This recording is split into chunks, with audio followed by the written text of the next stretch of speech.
Hey everybody, welcome to another edition of Sama, South Circuit Music and Art. I'm Derek Mazzoni, your host. Thanks for being here. It's summertime in the Northern Hemisphere, but especially around here. So our spirits are lifted, I must say, and thoughts of travel, thoughts of concerts, thoughts of health and wellness. Obviously, this is not the case in all over the world as it ever was. But it's an uplifting time. I've been doing this since the pandemic started, and I'm excited to be adding a little more levity to some of the work here. I'm super excited right now to have this particular artist that is offered to play some music and tell us his story. His name is Justin Adams, and he's a guitarist, producer, composer. He's been in the genres of music that I love very much for a long time. And he's one of these cats that, you listen to a lot of music. I got turned on to Jah Wobble. I got turned on to Tinariwen. I got turned on to Sinead O'Connor as I was growing up. I started doing radio really early in Boston at a great freeform station called WMFO. Then came to Seattle, KCMU, KXP, continuing with that. And I loved music that combined sounds and cultures from all over the world, but especially from Western Africa or from Sahara, from Morocco. And there was always, somebody there that was acting as kind of like a guide into that as a musician. Justin is one of those people. And so it's a ridiculously great honor to have him on Sama. You knew him as part of Jah Wobble's Invaders of the Heart. He played with Sinead O'Connor, Damien Dempsey.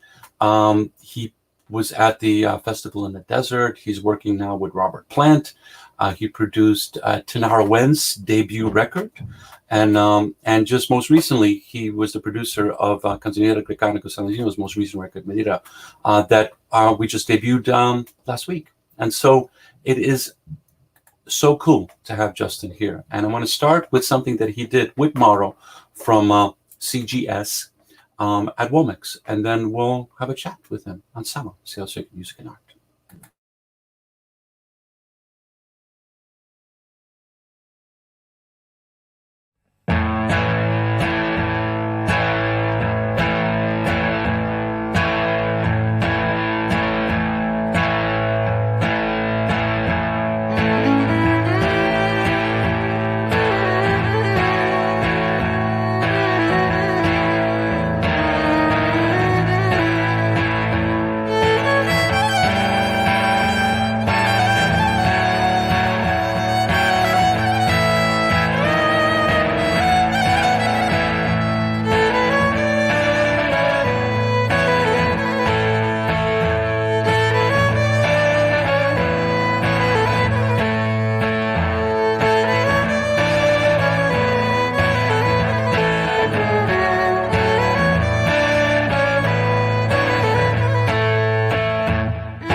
That was awesome.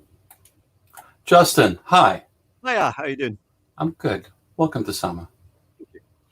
I love that piece with you and Morrow, and it speaks to your ability to do two things. One, rock. Two, play well with others. Really, really well. And I've been a fan of yours for a long time, and it's an honor to have you here. But it's also I've been listening to you for a long time, and you've got a way where you actually we had spoke about this before. You got a way to you bring who you are into this. You're not like putting on a suit that you're now going to be a musician from someplace else. You are who you are. You're a blues man. You're a guitarist, and you rock, and you're actually finding a way to bring that into all of the music that seems that you're creating with these artists from all these different cultures. But I'm curious because you've worked with artists from Gambia, you've worked with artists from Morocco, you work with artists from the Sahara. What makes it work? Like, what is it that what you're and now working with artists from Puglia? What makes it work that allows that what your sound and their sound creates something that's even better than the two parts? Well, thanks, and just to say, it's an honour to come and be on this. So thanks for Thank you. having me, and it's nice to hear that you've enjoyed some of the things that I've All of done the things. over the years. But I think, basically, I'm a fan. I'm a fan of music, and since I was a kid, I was one of those kids who just always noticed the music that was around, and always enthusiastic. If I heard somebody playing in the street, I had to go over and watch, and I've just continued it like that. And I used to drive my brothers and sisters crazy by constantly kind of humming to myself as a kid. So I've just always had music going round in my head. I've been I had quite an unusual life in that my father was a diplomat, and so we lived from when we were 6 months old. We lived in Chicago for 4 years in the early 60s, and then we moved to the Middle East, to Lebanon.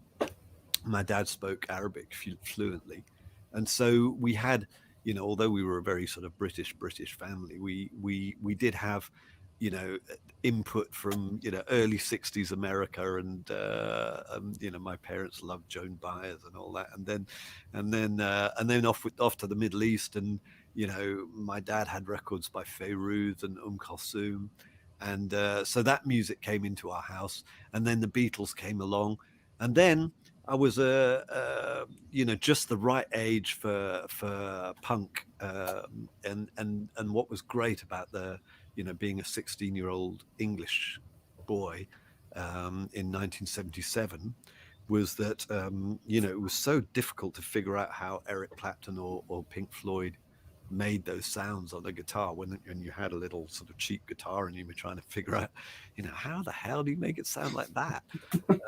No idea. But then when the punk bands came along and just went down, it was like, okay, so I could do this too, Yeah. So then, and that opened up so much to me, and so just sorry to go back. No. This is a great story. Miles from your question, but I think what makes it work when I'm working with these people, it's the first thing is a connection with their music and loving music. So it's not going to work if I go and I can't just play with anybody. Far from it. I need to be able to love it, and then also to be able to understand it. And for me, I'm not an incredible virtuoso player, and I couldn't sit down with an Indian classical musician and quickly play with them, and I couldn't sit with an amazing jazz player and play with them. So I'm quite limited, but what I have studied quite a bit is rhythms from North Africa and from West Africa, and the connection between those and the rhythms that you find in R&B, blues, reggae, Caribbean music, and so I'm kind of pretty much obsessed with grooves particularly the grooves that I find are kind of probably, in my mind, the grooves I like were all designed by these incredible forgotten musicians like 4,000 years ago, and it's ways of polyrhythm and ways to make, you know, one rhythm work against another rhythm that just makes your body do something, and it makes it sort of quietens the mind, and it takes you to another place, and it's the music which is that's what I'm always really looking for. And so whether I found that in the you know, when I heard the kind of sound of the Beatles, you know, imitating Little Richard, you know, and that transcendence that I heard when I was really young there, or whether it's in, you know, the tarantella music from southern Italy with this, you know, that relentless pizzica beat, you know, or whether it's you know, it's those kind of things that get me, you know. That's what I respond to. But this is one of the main reasons why I wanted to have you on the show, is that we're focusing on music that actually does that. It does allow you to kind of transcend where you are, and it takes a particular kind of person to be able to do that, because it's like there's a lot of people that basically, you know, started in blues, they're still in blues, and it's not a value judgment. It's just kind of they're there, or they started in punk, they're still in punk. Yeah. But you know, I'm not saying you're like, you know, a bodhisattva or anything like that, but maybe you are. But you're able to take that, and there's something, it's almost like a seeking, like, you know, music that has that ability, has the capability to actually get people to rethink about themselves, their role in the world, others. You know, it's like, in the United States, it's been a tough 5 years, and I wanted specifically to bring in artists from the Middle East, from North Africa, from West Africa, because they have this ability in their musical presentation to get people to understand them in a way that nothing else can. Like, you know, you can read about these cultures, you can watch their movies, but there's something about the music which translates experience in a way that makes people kind of go like, we're all on the same path together. And you were open to that. What made you open to that? How did you go from da da da da da da to like, hey? Well, I can see a big connection, really, and I mean the kind of the actual logic of that was, you know, the punk thing. It was bands like, well, specifically the Clash, you know, Elvis Costello as well, and others who and also there was a great magazine in music newspaper that followed that was a sort of right in the punk thing, called the New Musical Express in London. Also a DJ called John Peel, and all of those pointed us, sort of ignorant young white punks, they all pointed us towards reggae, and they all pointed us towards soul, and eventually to blues and to jazz, you know. And so I was turned on to, you know, I was turned on to Sun Ra, I was turned on to Dun Cherry, I was turned on to Fela Kuti, I was turned on to James Brown, Curtis Mayfield, Sly Stone, you know, all these incredible artists, you know, and you know, I started to have a curiosity of you know, what was it in the way that music, that things fitted together in that music. What was that music? Where was it taking me? I mean, you know, I think gospel music, you know, American gospel music has all those elements that I find also, you know, in music that in West Africa, where it's a question of, I mean, sometimes it's quite good to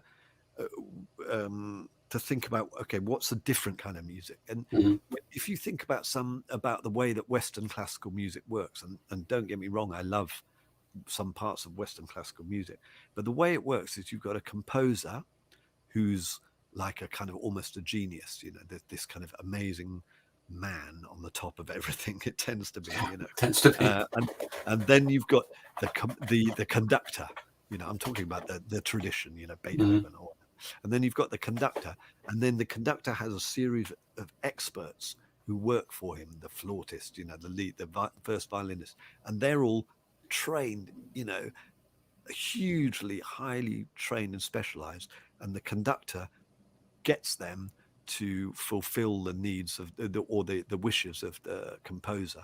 And so it's strict, it's very hierarchical, and basically the audience who needs to be educated in this system then gets taken on a kind of journey, which is very much, it's quite a intellectual journey to do with, you know, the symphony form and, you know, all these things.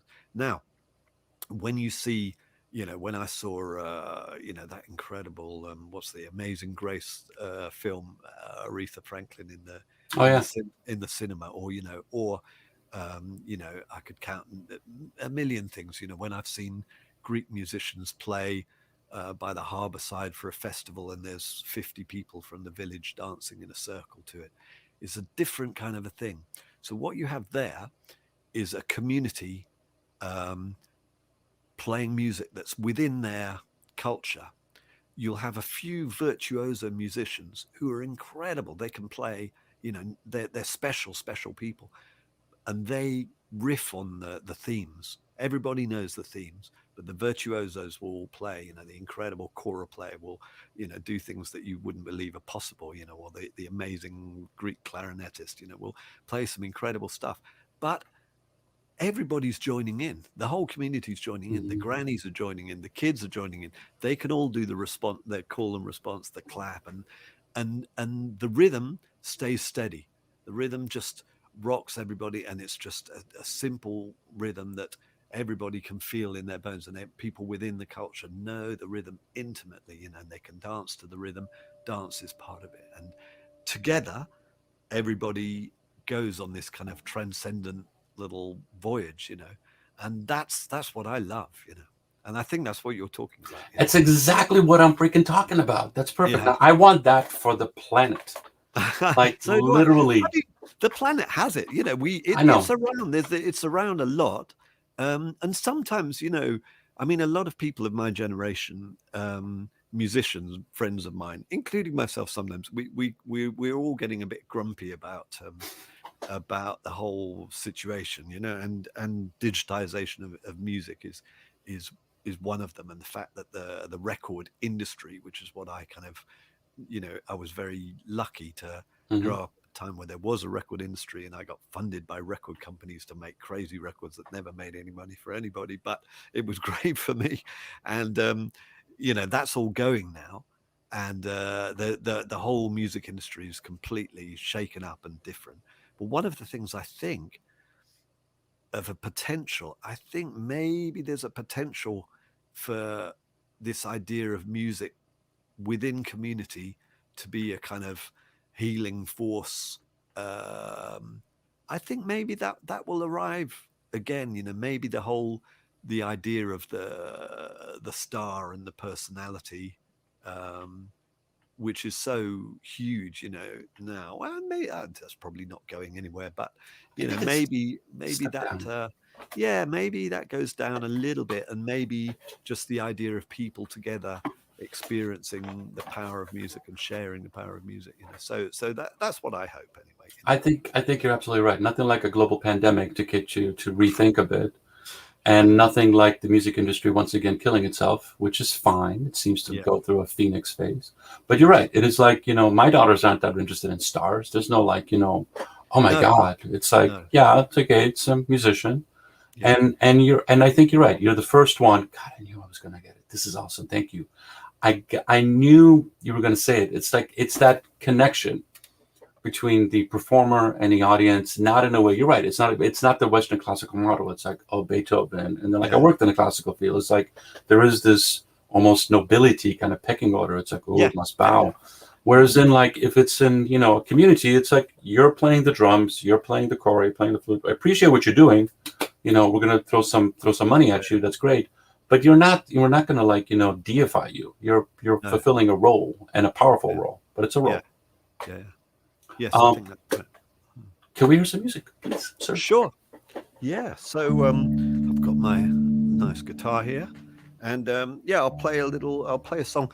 Mauro and I, that thing you saw earlier on was from a record that Mauro, this incredible violin player from Canzoneri Greccanico Salentino, Him and I have done a duo record that's not out yet. When is it coming out? End of October, I think. Okay. And I spoke to him on the phone the other day, and I said, "Hey, this guy in Seattle wants me to do something. Shall I do one of our songs on my own?" And Maro said, "Yeah, do it." Oh, that'd be awesome. What label is it going to be coming out on? Or It's are you doing on Ponderosa, which is the same label as Canzonerian. Perfect. It also puts out Ludovico and all that. So I'll play a little intro and then I'll attempt the song on my own. Perfect. Thank you.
It's beautiful work. Thank you. Very evocative. Thank you. Thank you for sharing it. Justin Adams. Ansama, I got a question because we're live. And it's interesting because you had brought this up a little while ago, working with like a tabla player per se. You have a thing that seems to be resonating with you with Western Sahara, West Africa. But somebody came in, I think Uncle asked if would you, they love your sound and are curious if you'd ever want to collaborate with somebody from the Indian subcontinent. Well, I tell you, I mean, obviously the whole, tradition of music from India is just this kind of Small, tiny. It's just this overwhelmingly huge and old and, innovative and complex thing. And to be honest, I've always been a little bit scared of it because I've looked and I've thought, man, that's a lifetime. That is really a lifetime to learn that to get within the Indian classical tradition. So and it's funny, I mean, I've done little bits with singers, I mean, there's a Pakistani singer called Najma Akhtar who's studied, the rag, and and I've worked a little bit with her. So I've done little bits with tabla players here and there, but it would be amazing, I mean, it's all a question of, I've never had a kind of plan. It's more like who I meet when I meet and if I feel a connection with them. And so it's weird in a way, especially living in England, where we have such a strong, well-established, communities with Indian background. It's funny that I haven't ever done that, but I would. But as I say, if I'd just always be aware as well of like, well, if somebody wanted to play music that's within the classical tradition and I'd be a little bit out of my depth. Mm-hmm. But if it was something that's more, I mean, as you said, it's a huge tradition, and there's this classical scenario, like beyond that, like you're going to wash my feet, I'm going to teach you how to play one note, and everybody's orgasmic with the idea, to just folk music, like, as you know, well, that's true. In Rajasthan, people are just like, hey, we're having a party. I've that is something I would connect with. Or what I love is those the bowels, music. That's incredible. That I connect with very, very much. And you're right. The Rajasthani things I have done. I did a day working once with a really great Rajasthani music. So I might, one day. I know people that want to connect you, so I'll make. Sure. I'll do the thing. Okay, It's been a crazy year. Obviously, you're a touring musician. What do you want to see happen? Do you have plans? Are you going to go back on the road with? I mean, you're not bored. Obviously, you're teaching and doing stuff. I'm not bored, but it has been really, really. I found it really challenging because, in truth, I think there's a special kind of adrenaline that comes from playing to a live audience, and I've been doing it for 40 years, and so to not do it has really been tough. I feel it's given me a new sort of sympathy for like sports people who have to give up their sport because of injury or something. It must be really, really tough, dancers and this kind of thing, because to suddenly be told that I can't play concerts, and I haven't liked it. It's true, I'm not bored. I'm very lucky. I'm very lucky in many, many, many ways, but I have really missed doing shows. And the situation I'm in now is that I have shows for July and August, but some of them are in different countries in Europe, and the regulations are changing on a daily basis about quarantine and stuff like that. So we've just had to get used to this thing of, well, I may have concerts next month and I may be cancelling them. I don't know. Okay. And I don't like that. Again, I'm somebody who likes to do what I said I was going to do. it goes in me very deep. If I say I'm going to do something, I'm going to do it. Okay. And so so I'm still finding it tricky, and I think I will find it tricky until it's easy to travel again, and we can be a little bit more certain when we say we're going to be somewhere that we will be somewhere. Yeah, got it. I mean, I think there will, there are special moments ahead, where people suddenly realize how much they've missed live music. Oh, it's happening right now. Yeah. I mean, there's little bits and pieces, but people are, human beings have a really interesting way to express themselves, even the ones that come from cultures that don't really express themselves as much. Yeah. People are weeping at shows right now. Yeah. Right? I mean, getting verklempt even talking about this, but like, where I live around here, there are little communities and islands around the area, like Orcas, San Juan, Vashon, etc. Yeah. And people are going to shows. But they're isolated. It's the circles and everything. But as soon as the musician starts playing, the tears come. It's like, oof. Yeah. It's beyond that. It's like what people are, they register what they've been missing. Yeah. For my radio show, I just put a concert calendar together, and it's like Tinariwen's coming. Rahman is going to be playing here. Like, there's like, people are like, whoa, the fact that we actually put that up was like, oh my God, because we're trying to stay alive. So it's like, like missing a concert. It's like, dude, just shut up. You're alive. Yeah. But that thing that fills your heart and soul is needed. And I want to clip to this right now because you rock out and you're working on a project with the Gnawa musicians. So I wanted to just show everybody this clip of Justin Adams rocking out.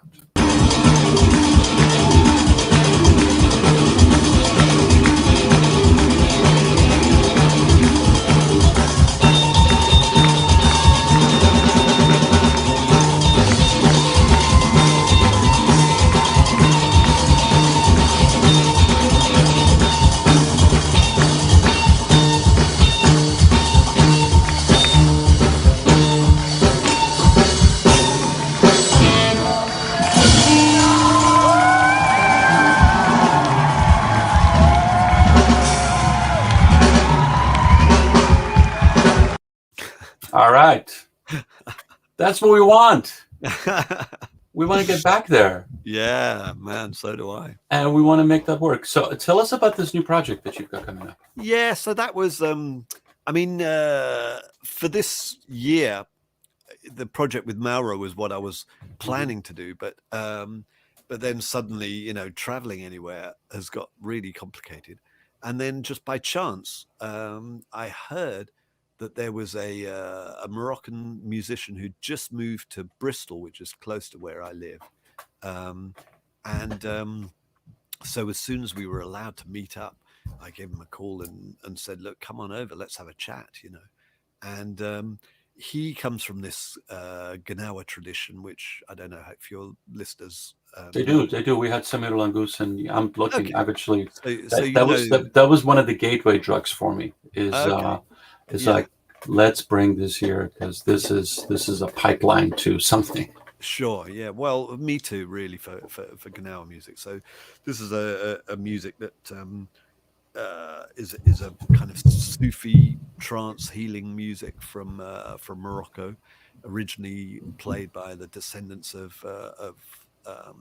slaves from West Africa brought into Morocco in the Moorish kingdoms, and they have their own particular style of music, and this guy Mohamed Ereba is a fantastic adept of playing the gimbri, who's studied under some of the great malems with the sort of musical masters of Morocco. So he really knows his thing. He was living in Essaouira for 10 years playing as a Gnawa player there. And so it's been actually a great experience for me so we're making a new project. We still haven't done a gig. We still haven't made any recordings. We've got some rough demos we've made just quickly. But we're still just developing a language between them. I know some of the Gnawa music, but it's very interesting playing with him. Amazing, actually, to play with him because the deeper you get into seeing the way his fingers move, understanding the way the structures of the pieces work, understanding the rhythm, the little rhythmic shifts, the more I study it, the more you sort of think, wow, this is very, very deep and very it reminds me a bit for any listeners that are not actual musicians but maybe think in more of a visual way. Those incredible rooms of tiles that Moroccans make with the geometrical Hmm. shapes, and apparently the guys who make those tiles, they've got these incredible sort of like inner mathematics and inner geometry where which is passed down family to family, and they really understand those kind of those sort of fractal maths that enable you to lay out geometrical tiles. And it's kind of like that, when you start following what's going on with the rhythm and feel the push and pull of it. And even they have these metal castanets called crack, which I play in a very sort of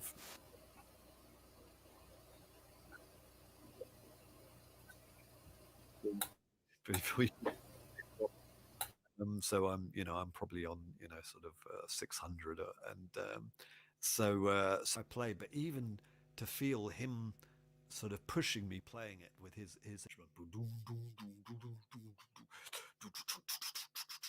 and I'm going like that and just feel the way he's pushing the rhythm, and it's a great experience, so we'll hopefully if the concerts go well and we figure out a system, we'll make a record later this year.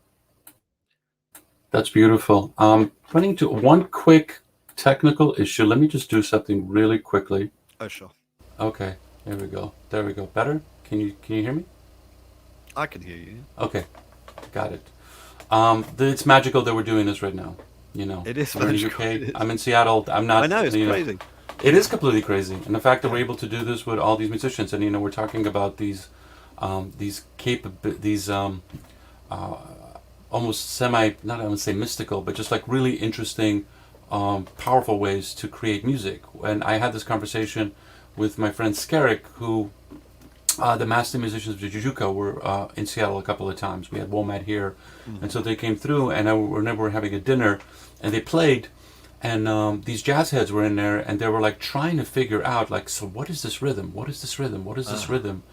And we ended up talking to the musicians, and you're right. It's family. It's not something. It's like, oh, it's this particular rhythm or it's that rhythm. It's like this rhythm is the rhythm that we play, and it changes depending on what I'm feeling, what's going on, what this person's going, what we had for dinner. It's like there isn't like this structure where it's this rhythm. It's this connection.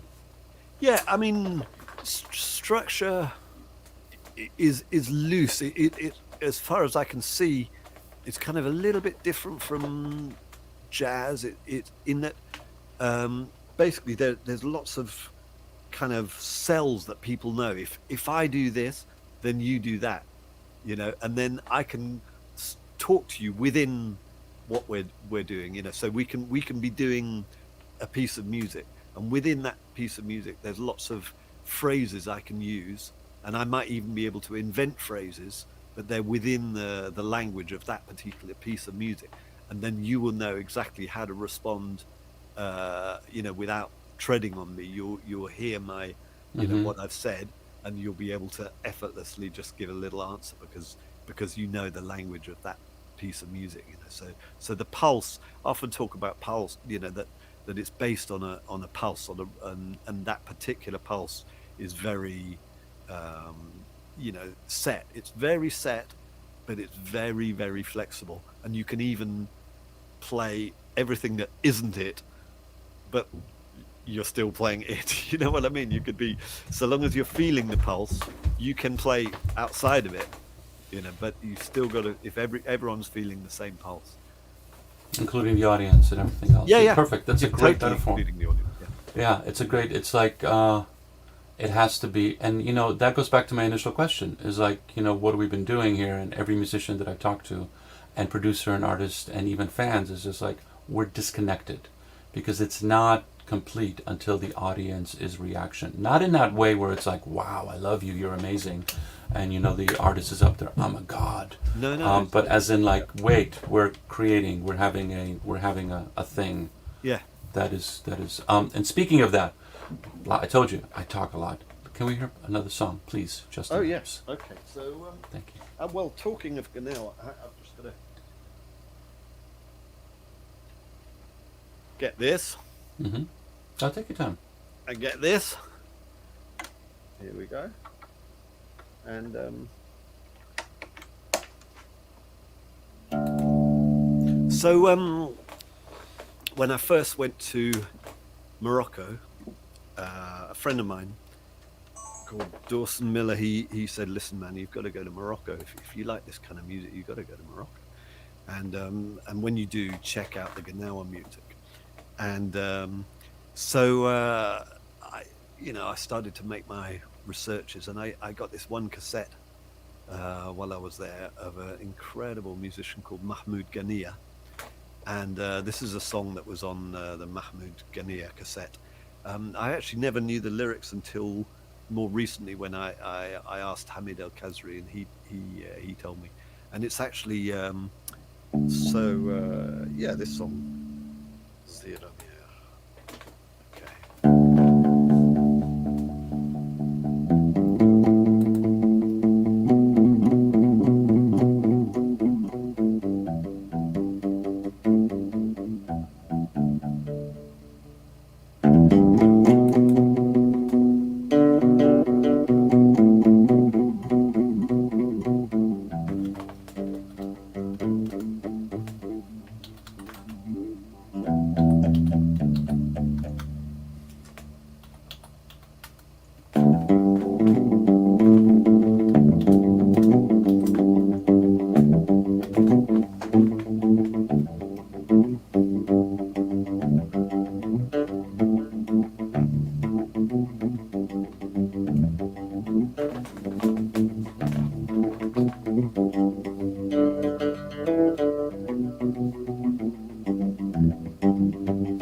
زيرمي وهو لا تنساني وهو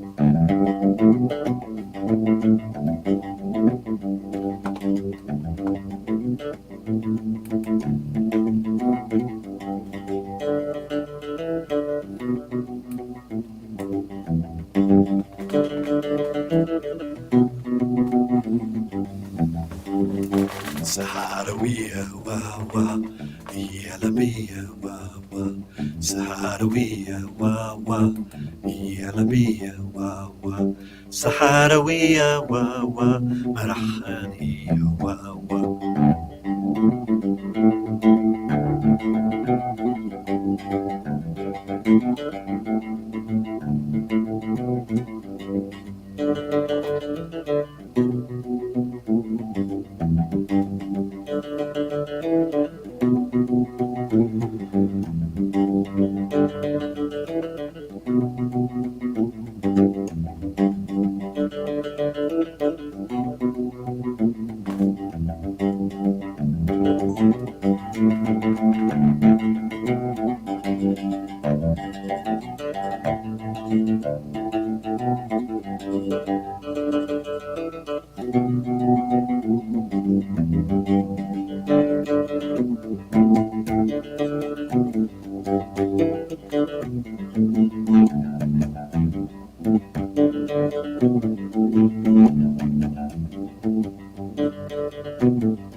Justin Adams.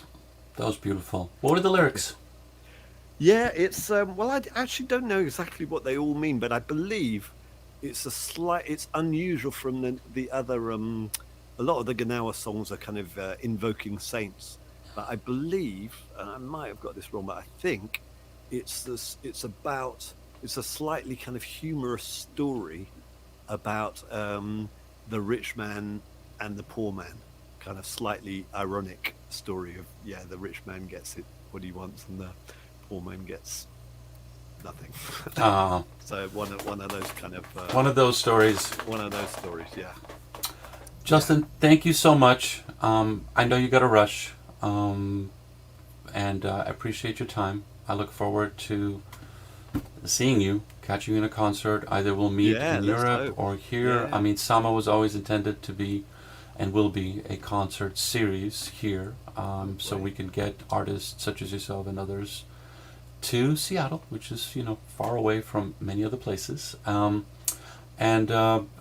celebrate and actually put into practice the things that we've been discussing here. I'm so looking forward to hearing more of your work. You've always been inspiring, and I've always been super curious to hear what you've got coming up, and your history is really interesting. Like, for me, one of the gateway drugs was Jah Wobble. It was like, where is this coming from? And to be part of that story, and now continuing with Festival in the Desert or Plant and others, I mean, we could go on, and I promise you that I would not. I'm going to leave with another piece from you and Mauro at Womex, and theoretically, maybe Womex will happen, which is, everybody listening around, it's an amazing musical festival gathering of artists and presenters and DJs focusing on music from all over the world, as the world is changing, and it's really going to be. I don't want to put this on you, but I'm super curious to see where this world is going to go in light of where it's been. If we're dealing with the past administration here, you got Brexit, you got BLM, but you've got a really amazing, powerful points for good, and also some pitfalls that could be coming that we are apprehensive about, obviously. And I'm really excited to see how artists such as yourself will transmutate that into work, and hopefully make that connection. Well, thanks for your support, because this is what we need. It's great. I'm here. We can do what we can. And everybody listening right now, next week we've got Third World United. This is going to be super exciting because we're actually doing our first live show on Orcas Island in Seattle with this really powerful a cappella 2.0 hip-hop group made up of Somali and Moroccan immigrants and others that are creating some really, really great work. So looking forward to sharing that with you, and then a lot more coming up. So I'm going to leave you right now with Justin Adams and Mauro. Thank you, Dogmata, thank you, Cielo Theater Group, thank you, Christine, and everybody else that helps make this happen. Peace, be well, and we'll see you soon. Thanks, man. This next song is a tune from Italy, Italian famous folk song, originally from Abruzzo region, and then it was made famous by Domenico Modugno, also known as Mr. Volare. Amara terra mia.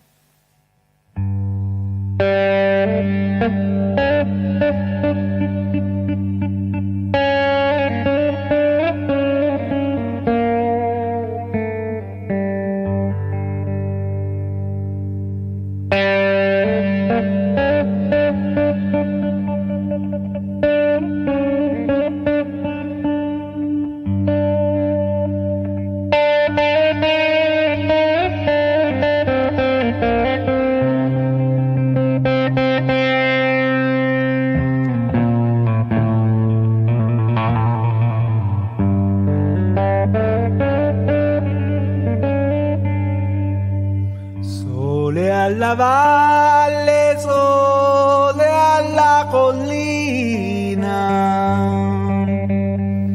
per le campagne non c'è più nessuno.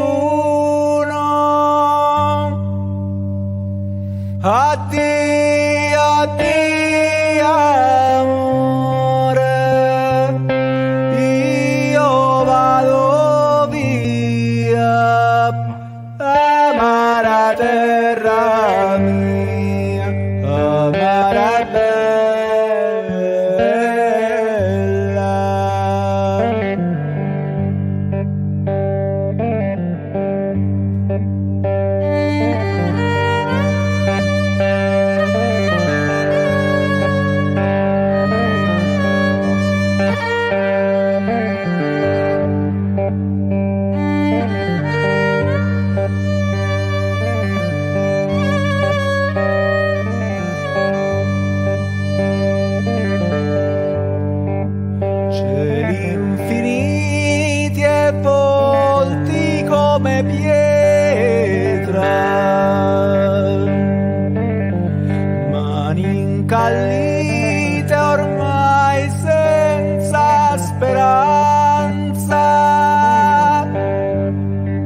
cara terra mia, amara e bella.